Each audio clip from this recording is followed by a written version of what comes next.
In this video, we will talk about streams, limit, and escape operations. So limit takes an argument long n. It takes one long as an argument and returns a stream of size no more than n.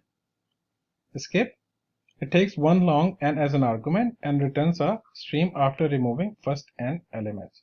So both limit and escape returns a substream depending on the parameter which you pass on in the limit and escape methods.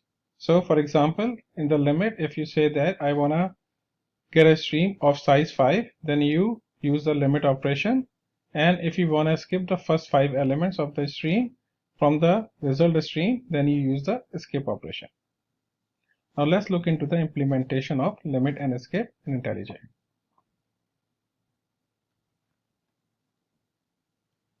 So let's create a class, and the class name is stream limit and escape example.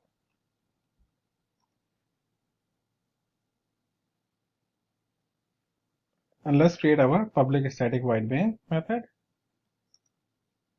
and inside this method we'll be creating a list of integers, numbers is equal to arrays.asList 1 2 3 4 5 6 7 8.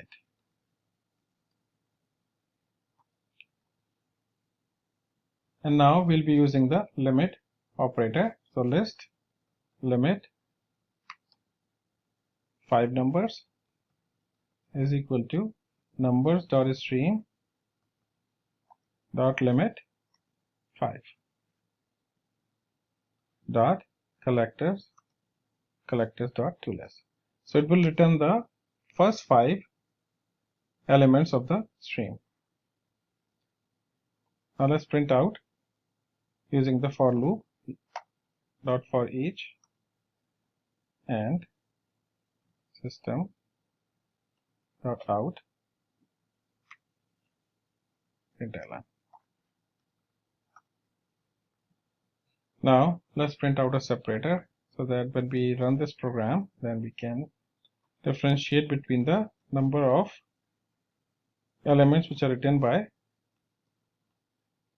limit and escape operations. So here in the script operation, list escape 5 numbers is equal to numbers dot stream dot escape first 5 dot collect collectors dot toList, and let's print out the numbers limit or escape 5 numbers dot for each and system dot out print. And now let's run this program.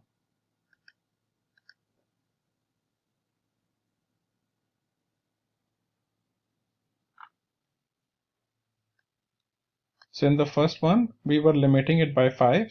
So it has written 1, 2, 3, 4, and 5. 1, 2, 3, 4, and 5. So the first 5 elements. And here we are skipping the first 5 elements. So you can see that it is skipped 1, 2, 3, 4, and 5. And it starts with 6, 7, and 8. So this is how limit and escape operators work.